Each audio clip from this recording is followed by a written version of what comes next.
आया हूँ कितने सपने। दोस्तों, आज हम जिस फिल्म और उसके संगीत की बात करने जा रहे हैं वो कई मायनों में भारतीय सिनेमा की एक खास फिल्म है। ये फिल्म उस दौर में रिलीज हुई जब जेट की स्पीड से उड़ रहे सुपरस्टार राजेश खन्ना के करियर को लगातार 17 सुपरहिट फिल्मों के बाद पहली बार झटकों का सामना करना पड़ रहा था। 1971 में आई बदनाम फरिश्ते फिल्म से लगभग 3 साल बाद आखिर काका को असफलता का स्वाद चखना पड़ा था और इसके बाद हिचकोले खा रहे काका के करियर के जहाज के सामने एंग्री यंग मैन नाम का आइसबर्ग खड़ा नजर आने लगा था, जो कि लग रहा था कि जल्दी ही काका के जहाज से टकरा जाएगा। इसके अलावा काका के स्टारडम और शोहरत से असुरक्षित महसूस कर रहे इंडस्ट्री के कुछ साथी कलाकार भी उनके जहाज के डूबने का बेसब्री से इंतजार कर रहे थे। ऐसे में 1972 में आई काका की फिल्म मेरे जीवन साथी कई मायनों में एक महत्वपूर्ण फिल्म थी। इस फिल्म की सफलता काका के लिए बहुत मायने रखती थी। तो आज इस वीडियो में हम जानेंगे कि रिपोर्ट्स के अनुसार काका की इस फिल्म को फ्लॉप कराने के लिए किस स्टार एक्टर ने साजिश रची थी।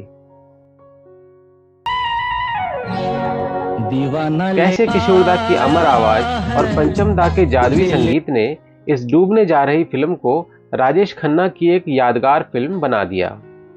कैसे जिस गीत को पहले राजेश खन्ना ने रिजेक्ट कर दिया था उसका संगीत पंचम दा ने 15 मिनट में तैयार किया और किशोरदा ने इस गीत को हमेशा के लिए अमर बना दिया। साथ ही जानेंगे कि कैसे वहीदा रहमान, हेमा मालिनी और विनोद खन्ना जैसे कलाकार इस फिल्म का हिस्सा बनते बनते रह गए। इन सब सवालों का जवाब जानने के लिए इस वीडियो को अंत तक जरूर देखिएगा। तो चलिए शुरू करते हैं आज का वीडियो। आप देख रहे हैं आपका favourite YouTube channel singing emotion.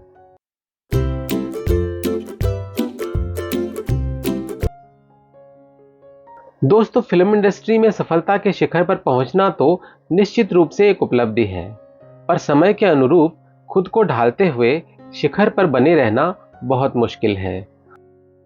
और ऐसा ही कुछ हुआ राजेश खन्ना के साथ, जिन्हें हम प्यार से काका बुलाते हैं। दरअसल करिश्माई सफलता प्राप्त करने के बाद काका को यह विश्वास हो चला था कि फिल्म की कहानी, स्क्रिप्ट, डायरेक्टर या फिल्म का कैरेक्टर कुछ भी हो, वो पूरी फिल्म को अपने बूते पर ही हिट करा सकते हैं।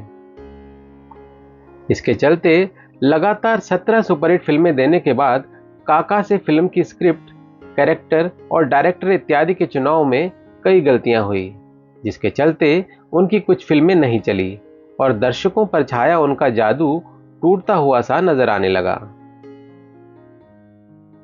ऐसे में काका को एक कदम पीछे हटते हुए सोच समझकर प्रोजेक्ट साइन करने की जरूरत थी। और फिर उस दौर में काका इतने बड़े स्टार थे कि वो सेलेक्टिव होने का जोखिम उठा सकते थे।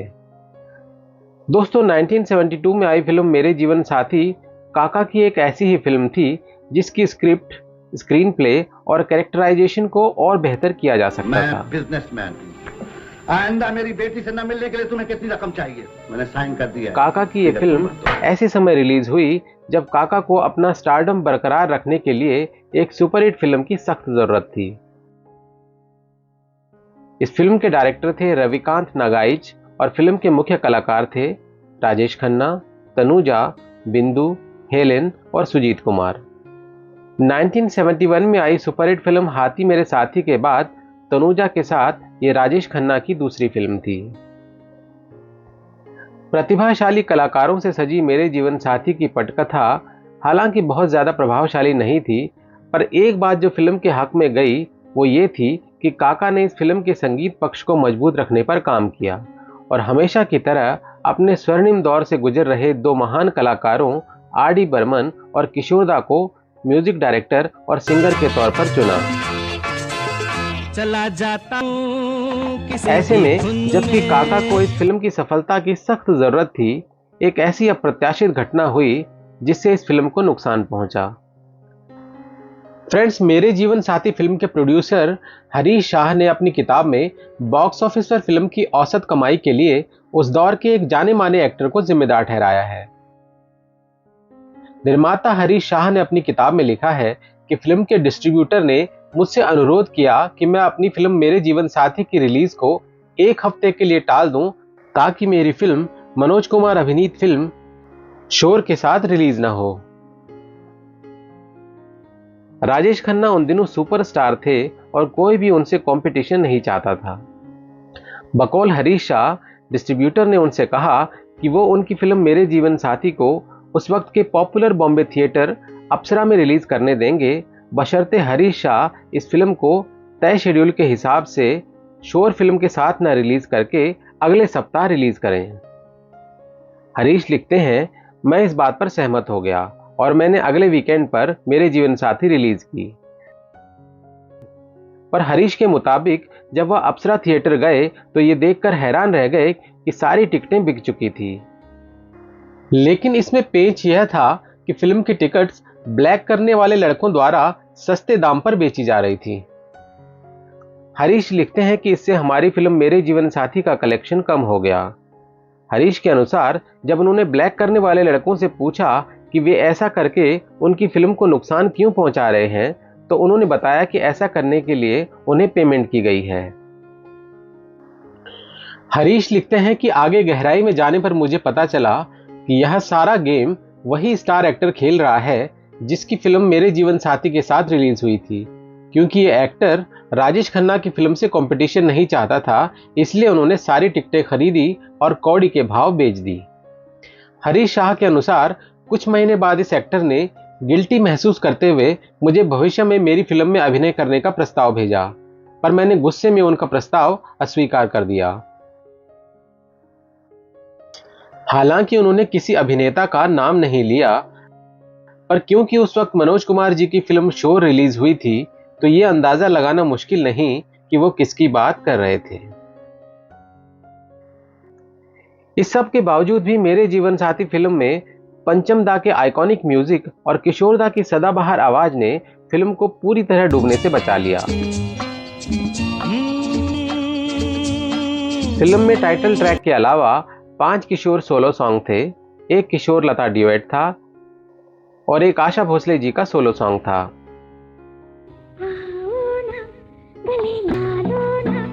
किशोर दा के गाए हुए एकल गीत जबरदस्त हिट साबित हुए और ये कालजयी गीत आज भी लोगों की जुबान पर हैं, जैसे ओ मेरे दिल के चैन, चला जाता हूं, दीवाना लेके आया इत्यादि।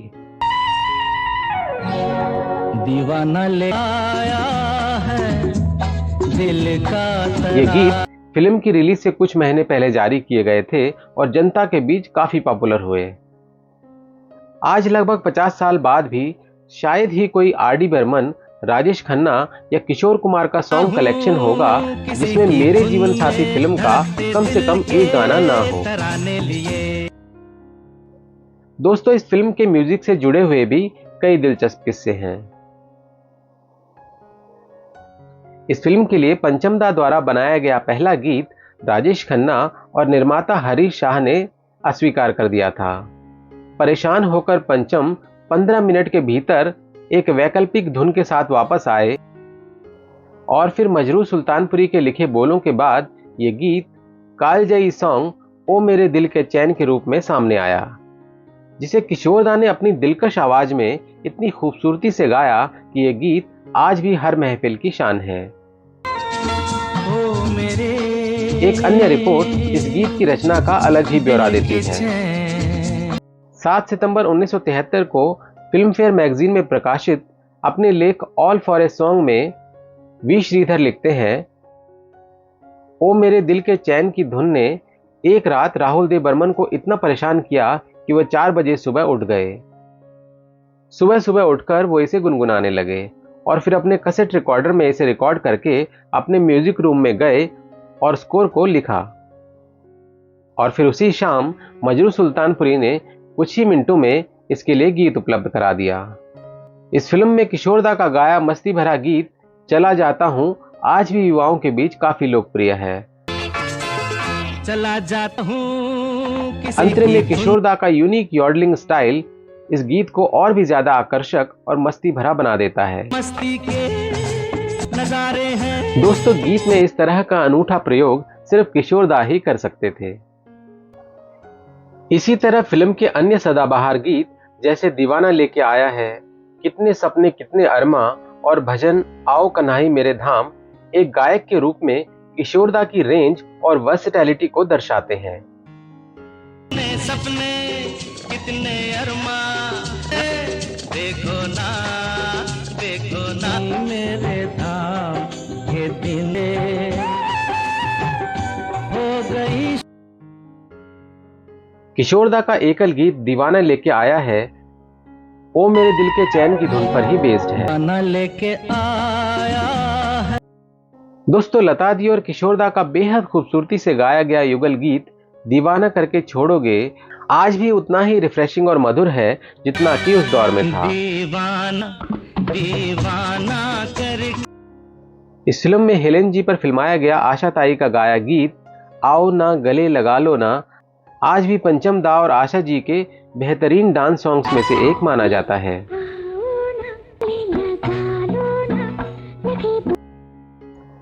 पंचम दा के सदाबहार संगीत, किशोर दा की जादुई आवाज और मजरू सुल्तानपुरी के लिखे खूबसूरत गीतों से सजी ये फिल्म 12 हफ्ते तक चली थी और इसने एवरेज बिजनेस किया था।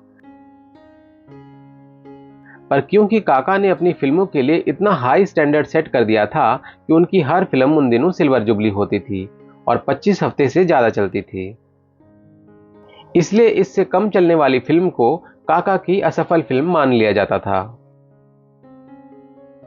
यह ठीक उसी तरह से था जैसे सचिन तेंदुलकर ने अपने जमाने में इतनी सेंचुरी बनाई थी कि उनसे अपेक्षाएं बहुत ज्यादा होती थी। ऐसे में अगर किसी मैच में सचिन ने सिर्फ 50 रन ही बनाए हों तो इसे उनका फेलियर मान लिया जाता था। फ्रेंड्स, 2008 में एक समारोह में पंचम दा की जयंती मनाने के लिए जब मशहूर सैक्सोफोन वादक और पंचम दा के म्यूजिक असिस्टेंट मनोहारी सिंह से एक गाना बजाने के लिए कहा गया जिसे वह वास्तव में पंचम की भावना और शैली का प्रतिनिधि मानते थे, तो उन्होंने ओ मेरे दिल के चैन बजाया।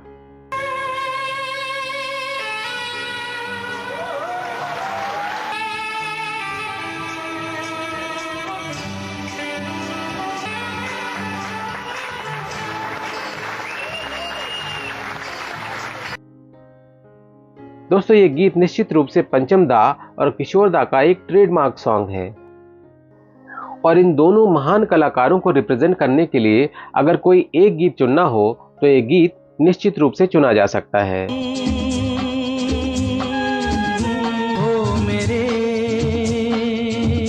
इस गीत की पोएट्री भी बेमिसाल है और यह निश्चित रूप से मजरू सुल्तानपुरी साहब के भी सर्वश्रेष्ठ गीतों में से एक है। दिल तुमको ही चाहा कीजिए। इनफैक्ट मेरे जीवन साथी की पूरी म्यूजिक एल्बम ही पंचम, किशोर, लता और आशा के जादू को परफेक्टली रिप्रेजेंट और डिफाइन करती है। फिल्म का टाइटल गीत और कुछ डायलॉग्स जिनमें अंग्रेजी के अब्यूजिव वर्ड्स का इस्तेमाल हुआ था उस जमाने में कैसे सेंसर की कैंची से बच गए, ये देखकर आश्चर्य होता है। He is a playboy. Yeah. जीवन। फिल्म से जुड़े एक और दिलचस्प फैक्ट के अनुसार इस फिल्म में नायिका का रोल पहले साधना, वहीदा रहमान और हेमा मालिनी जैसी एक्ट्रेसेस को ऑफर हुआ था, पर क्योंकि इनका प्राइस उस वक्त काफी ज्यादा था इसलिए काका की सलाह पर तनुजा को इस फिल्म में कास्ट किया गया, जो कि काका के साथ पहले भी हाथी मेरे साथी फिल्म में काम कर चुकी थी। इसके अलावा विनोद खन्ना को भी इस फिल्म में पहले रोल ऑफर हुआ था, पर उनके मना करने पर यह रोल एक्टर सुजीत कुमार को दे दिया गया। दोस्तों, यूं तो मेरे जीवन साथी काका की सफल फिल्मों में नहीं गिनी जाती, पर यह बात भी सच है कि पंचम दा और किशोर दा की जोड़ी के अमर और सदाबहार गीतों ने इस फिल्म को एक ऑल टाइम क्लासिक और यादगार फिल्म बना दिया। चला जाता हूँ किसी में धड़कते दिल के। भले बिजनेस के मामले में मेरे जीवन साथी काका की टॉप फिल्मों में शुमार नहीं रही हो, पर इस फिल्म के करिश्माई गीत संगीत ने एक रोमांटिक हीरो के तौर पर राजेश खन्ना साहब की इमेज को और मजबूती प्रदान की और उनकी आने वाली हिट फिल्मों जैसे नमक हराम, दाग, रोटी और आपकी कसम इत्यादि के लिए जमीन तैयार की। चैन आए मेरे दिल को दुआ की हो मेरे।